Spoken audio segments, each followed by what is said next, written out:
বাগান থেকে লুকিয়ে, নিজের বাগান থেকে নিজেই লুকিয়ে শাক তুলে নিয়ে এসেছি বন্ধুরা।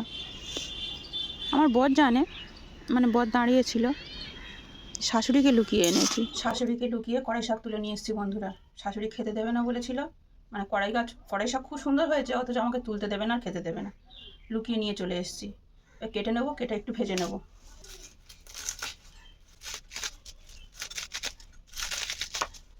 রান্না করে খাওয়ার সময় বলেছিলাম এটা লোকের বাগান থেকে তুলেছি, নিজের বাগান থেকে তুলিনি।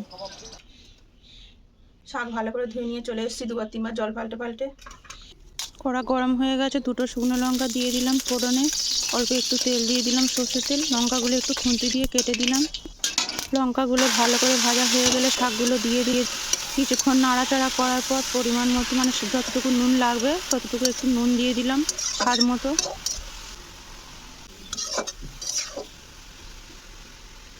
দিয়ে ঢাকা দিয়ে নাড়তে থাকবো, ওতেই সেদ্ধ হয়ে যাবে। শাকের যা জল উঠবে ওতেই সেদ্ধ হয়ে যাবে।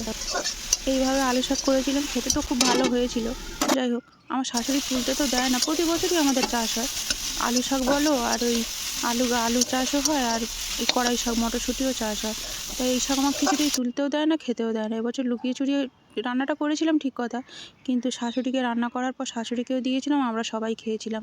সবাই খেয়েছিল, সবাইয়ের ভালো লেগেছে।